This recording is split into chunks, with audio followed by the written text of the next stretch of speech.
One old man. On a black volcanic island in the middle of the Aegean Sea. Long after the others were gone. Peter was dead. James was dead. Paul was dead.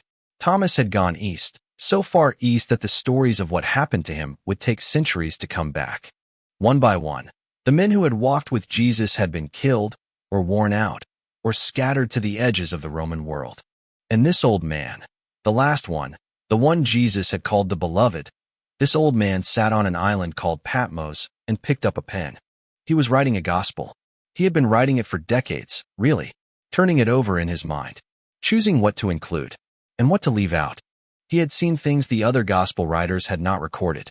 He had sat at a table with Jesus on the night everything ended. He had stood at the foot of a cross and watched. He had been the first one through the door of an empty tomb. And now he was putting it all down. All of it. The signs, the conversations, the moments that still burned.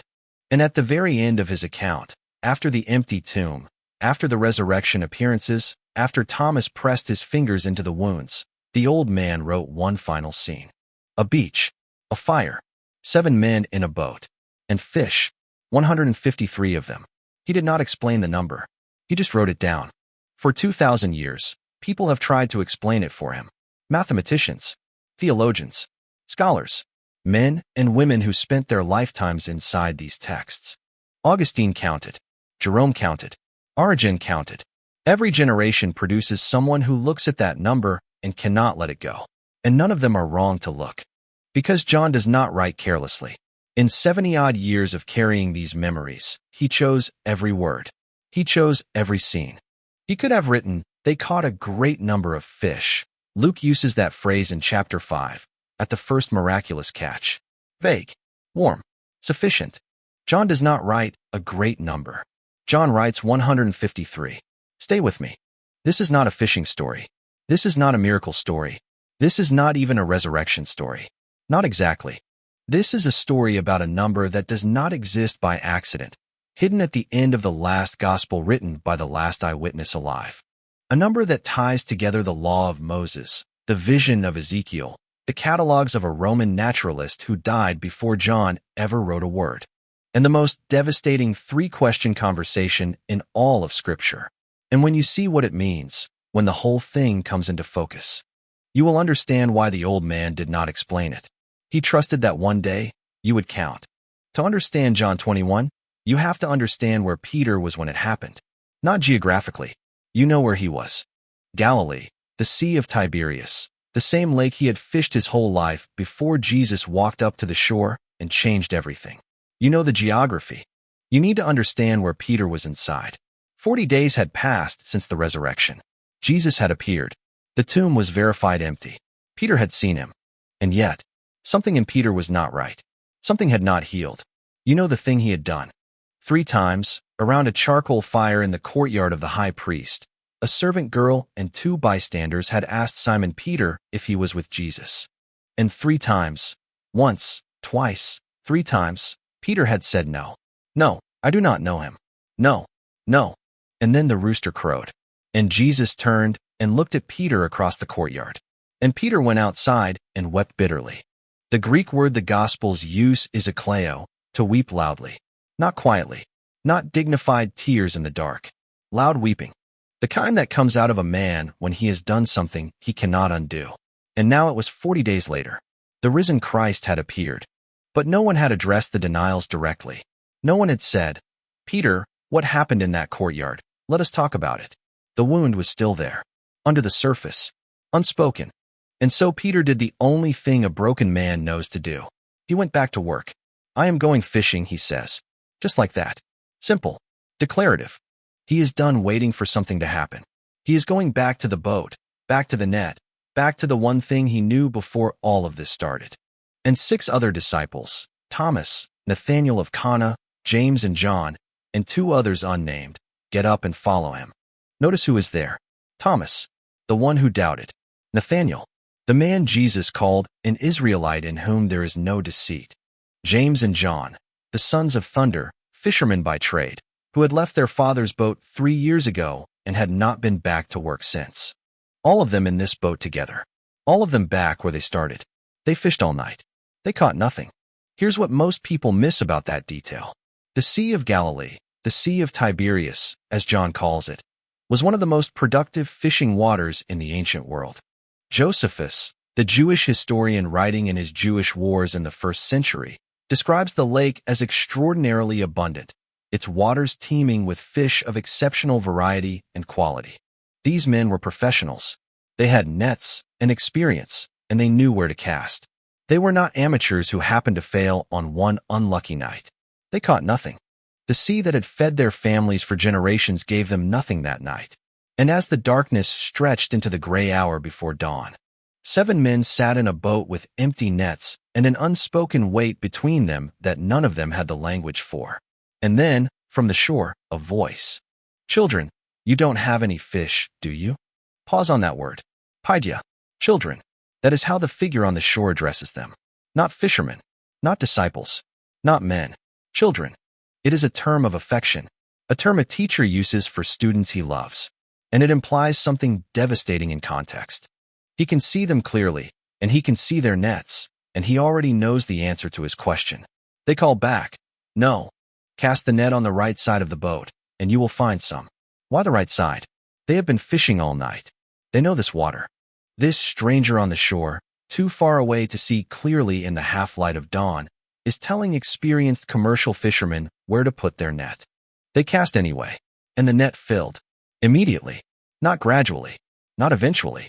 Immediately the net was so full they could not haul it in. And it was John, always John, who turned to Peter and said 3 words, "It is the Lord." And this is where it gets remarkable. Peter heard those words, and he did not wait for the boat to reach the shore. He wrapped his outer garment around himself. He had stripped for the work of fishing, and he jumped into the water. He swam, not because he was excited, not because he was celebrating. Anyone who reads this moment and sees only enthusiasm has not been paying attention to what happened in a courtyard 40 days ago. Peter jumped into the water because he could not wait, because something in the 3-year fisherman who had wept bitterly outside the high priest's gate needed to get to that shore as fast as possible. He did not know yet what was coming. He just knew he had to go. The others followed in the boat, dragging the net behind them. 153 fish. The net full to bursting. And the net did not break. That last detail is not in every reader's notes, but it is in the text. John specifically says, although there were so many, the net was not torn. Compare that to Luke 5, the first miraculous catch, the one that brought Peter to his knees saying, "I am a sinful man, Lord." In that catch, the nets began to break. They had to call another boat for help. The abundance was too much for them. Here, the net holds. You will want to remember that. Before we get to the number itself, and we are going to get to the number, I promise you, and when we do you will understand why. Jerome and Augustine and scholars for 2,000 years have been unable to leave it alone. I want to ask you something. If you have been tracking with this, if something in the story of Peter jumping out of a boat at dawn with his outer garment still on is caught in your chest, subscribe. Right now, hit the bell, because there is a whole library of content like this coming, and the next time we go into a text together, I want you to be here for it. Now, the number, 153 fish, counted, recorded, preserved. Why? In the year 77 of the first Christian century, roughly 40 to 50 years after Jesus stood on that beach, a Roman military officer named Pliny sat down to finish a project he had been working on for most of his adult life. He called it Naturalis Historia, natural history, 37 volumes covering everything the Roman world knew about the world: astronomy, mathematics, agriculture, medicine, zoology, botany. He was not a Christian. He was not a Jew. He was a Roman administrator and scholar who had seen the eruption of Vesuvius up close. Too close, as it turned out. He died in it, attempting a rescue operation, 2 years after his book was completed. In Book 9 of his Naturalis Historia, Pliny catalogued the fish species known to the ancient world. He was methodical. He was thorough. He was a Roman. He catalogued 153 species. He did not know what he was doing. He could not have known. He died before John wrote his gospel. He died before anyone thought to count the fish in a net on a beach in Galilee. He was just counting fish species the way a Roman naturalist counts things, carefully, completely, because that is what a Roman naturalist does. But 4 centuries later, A scholar named Jerome sat down to write his commentary on the book of Ezekiel. Jerome had learned Hebrew.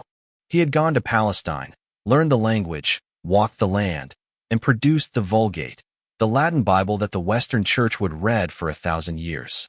And Jerome, sitting with the text of John 21 in one hand and Pliny's natural history in the other, wrote this. There are said to be 153 species of fish, and so the number signifies all nations and all peoples, every kind of person who will one day be gathered into the net of the gospel. He did not think it was a coincidence, and he was not the only one who noticed. Pay attention to this. Augustine of Hippo, the man who wrote the Confessions, the man whose theology shaped Western Christianity for 1,500 years. Augustine read John 21 and sat down to do mathematics. Not metaphor. Mathematics. He counted. Here's what he found. 10 plus 7 equals 17. That is not an accident either. 10 is the number of the law, the 10 commandments, the foundation of the covenant between God and Israel. 7 is the number of the Holy Spirit, the 7 gifts, the 7 spirits before the throne in Revelation, the 7th day of rest, the number of completeness in Hebrew thought. 10 plus 7 equals 17. Now, add every integer from 1 to 17. 1 plus 2 plus 3, all the way up. 1 plus 2 is 3. 3 plus 3 is 6. 6 plus 4 is 10. Keep going, all the way to 17. The total is 153. Augustine did not think John picked that number because he happened to count the fish twice and got the same answer both times. Augustine believed, and argued at length, in writing, in Tractate 122 of his Tractates on the Gospel of John, that the number 153 represents the complete fullness of the redeemed, the people of the law, filled with the Spirit, every nation, every tribe, every tongue, every fish, and there is more. Hold that thought. Go back to Ezekiel, not the famous vision of the dry bones, though that one matters too. Go to chapter 47. The prophet is standing at the threshold of the new temple, a temple he is seeing in a vision, a temple that has not yet been built. And from the threshold of this temple, water begins to flow. A small trickle at first, then ankle deep, then knee deep, then too deep to cross. A river flowing from the house of God, east toward the Dead Sea, the most lifeless body of water in the known world. And the river heals it. And Ezekiel looks at the banks of this river, and he sees fishermen. And the text says that along the banks, from En-Gedi to En-Eglaim, the fishermen will stand. And the fish will be very many, of many kinds, like the fish of the great sea, exceedingly many. The great sea, the Mediterranean. John knew this text. John had read it. John had grown up with it. Every Jewish child knew Ezekiel 47. The river of life from the temple, flowing to heal the dead places, and fishermen on the banks catching every kind of fish. And now the risen Christ stands on the bank of a sea and tells 7 broken men to cast their net on the right side of the boat. And they pull up 153 fish. Not a great multitude. 153. Every kind. All nations. The complete fullness of everyone who will ever be gathered by the gospel. Pliny counted the species. Augustine counted the integers. Jerome connected the dots. And John, the old man on Patmos who had been turning this memory over in his mind for 70 years, John counted the fish and wrote the number down. Because the number was the message. This is where I want you to stay with me for just a moment longer, because there is one more layer. And this one comes from mathematics, of all places. 153 is what mathematicians call a narcissistic number. The technical definition goes like this. Take each digit of the number, raise it to the power of the number of digits, and add the results. 1 cubed plus 5 cubed plus 3 cubed. 1 plus 125 plus 27. 153. The number equals the sum of its own cubes. It returns to itself. Of all the 3-digit numbers, 100, 101, all the way to 999, only 4 of them have this property. Only 4 numbers in that entire range loop back through their own structure and return to themselves unchanged. 153 is the most significant of them. Mathematicians call this self-referential. The universe did not have to work out that way. The arithmetic could have scattered across any other sum. But 153, the number the fishermen counted on a beach in Galilee, the number Jerome matched to Pliny's species catalogue. The number Augustine matched to the law and the spirit, 153, loops back through itself and arrives exactly where it started. In theology, there is a word for that: grace. If you are still here, if you are watching this and something is building in your chest, I want to tell you, we are not done.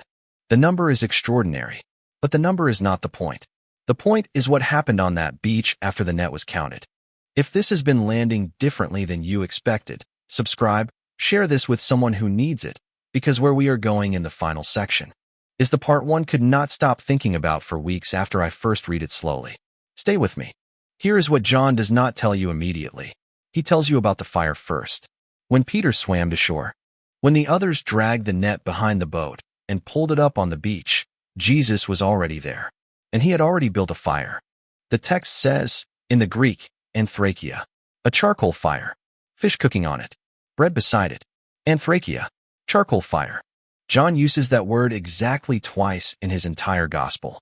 Once here, on the beach in Galilee, where the risen Christ cooks breakfast for broken men. And once before, in the courtyard of the high priest, on the night of the arrest, on the night Peter denied him 3 times. Anthrakia, the same word, the same kind of fire, the same smell of burning charcoal in the cold air. John does not explain this either. He just uses the word. And every reader who has followed the gospel closely enough feels it land. Peter smells that fire. He has to, and he knows exactly what it means. Jesus says, "Bring some of the fish you just caught." And Simon Peter, who has swum through cold water to get here, who is still dripping, who has not said a word yet. Simon Peter goes and drags the net ashore himself. 153 fish. And the net did not tear. And then Jesus says, "Come and have breakfast." And no one at that breakfast asked who he was. They knew, and the knowing made the silence heavier than words. Jesus took the bread. He gave it to them. He gave them the fish. This is the 3rd time, John tells us, that Jesus appeared to his disciples after the resurrection. And they sat on a beach at dawn and ate breakfast with a man who had died and come back, and no one knew what to say. When they had finished eating, Jesus turned to Peter. "Simon, son of John, do you love me more than these?" Notice that he does not call him Peter. He gave him that name, the rock, Petros, but here he uses the birth name, Simon, son of John, the name he had before all of this, before the calling, before the walking on water, before the confession at Caesarea Philippi, before the denials. "Simon, do you love me more than these?" The Greek word Jesus uses is agapa. From agapao, the love that chooses, the love that commits, the love that does not depend on feeling. The highest love. And he adds, more than these? More than the other disciples? More than the fish and the boats and the nets and the life you have come back to? Peter answers, "Yes, Lord, you know that I love you." But the word Peter uses is philo. From filio, brotherly love, friendship love, the love of affection and familiarity. He does not match Jesus' word. He reaches for a smaller word. "Feed my lambs," Jesus says. A second time, "Simon, son of John, do you love me?" Agapami, do you love me? The full, covenantal, choosing kind? Peter again, "Yes, Lord, you know that I love you." Philo, the smaller word. Again, "Tend my sheep." And here the third question comes. And this is where the Greek text does something devastating. "Simon, son of John, do you love me?" This time Jesus does not use agapa. This time Jesus uses philius. Do you even philo me? Do you even have the friendship love, the smaller love, the one you keep offering? John tells us, Peter was grieved because Jesus asked him the 3rd time. 3rd time. 3 questions. 3 denials. A charcoal fire. The same smell in the air. Jesus was not punishing Peter. He was not humiliating him. He was doing what only the risen Christ can do. He was going back into the wound and healing it from the inside. 3 denials needed 3 restorations. Not one general forgiveness. 3 specific questions, one for each moment in that courtyard, one for each time the rooster crowed. "Lord, you know everything," Peter said. "You know that I love you. Feed my sheep." This is what the number 153 points to. Not just the mathematics. Not just Pliny's fish species or Augustine's arithmetic or Ezekiel's river. It points here, to this moment, to this man, on this beach, with this smell of charcoal in the air, being asked the hardest question the universe can ask a person who has failed. "Do you love me?" 3 times. Because 3 times the answer had been no. And now 3 times the answer is yes. The net held 153 fish, all kinds, all nations, every person the gospel will ever reach. And the net did not tear. Because the one who fills the net is also the one who, while his nets were empty and his disciples were broken and his best friend had denied him 3 times around a charcoal fire. He was already on the shore, building a fire, cooking fish, waiting. The risen Christ does not wait for you to get your life together before he starts making breakfast. He waits for you while you are still dripping. Eusebius, writing in his ecclesiastical history in the 3rd century, records that John, the last apostle, the one who wrote this scene, lived into old age in Ephesus. Long after Peter was crucified upside down in Rome. Long after Paul was beheaded. Long after James was killed by Herod's sword. John lived, and he wrote. And at the end of his gospel, the last scene he chose, out of everything he had witnessed across 50 years of ministry, was this one. A beach, a fire, a net full of fish that should have torn and didn't. And Jesus asking a broken man if he loved him. The old man on Patmos wrote 153 and did not explain it. Because he trusted that you would feel what Peter felt when the question came the 3rd time. He trusted that somewhere, someone reading these words would know what it is to have denied something they loved. To have sat in a boat all night and caught nothing. To have smelled a fire at dawn and known immediately what kind of fire it was. He wrote it for you. 3 things. 3 things I want you to carry out of this video. The first is this. John does not write carelessly. No word in his gospel is filler. No number is approximate. No scene is chosen without intention. When he writes 153, he is not remembering a fishing trip. He is delivering a message from the risen Christ to every generation of reader who will ever open this text. The message is, the net is big enough. For Pliny's 153 species of fish. For Augustine's 10 commandments and 7 gifts of the Spirit. For every broken person on every shore who has spent a night catching nothing. The net holds all of them, and the net does not tear. The second is this. The figure on the shore always arrives before you do. Peter did not swim to a stranger. He swam to someone who had already built the fire, who had already cooked the food, who had already set the table for a breakfast that 7 devastated men did not know they needed. Whatever night you are in the middle of right now, whatever empty net you are still sitting with at 4 in the morning, the risen Christ is not waiting to see how the night turns out before he decides whether to show up. He is already on the shore. The fire is already lit. He is waiting for you to hear his voice through the gray and cast your net on the other side. And the third, the one that matters most. This is not a story about a number. This is not a story about mathematics or ancient fish catalogs or a Roman naturalist who died in a volcanic eruption without knowing what he had done. This is not even a story about John or about Peter or about a miraculous catch on a lake in Galilee 2,000 years ago. This is a story about what the risen Christ does when he finds someone who has failed him. He builds a fire. He cooks breakfast. He asks the question that needs to be asked, not once, but 3 times, one for each wound, until the wound is gone. And then he says, feed my sheep.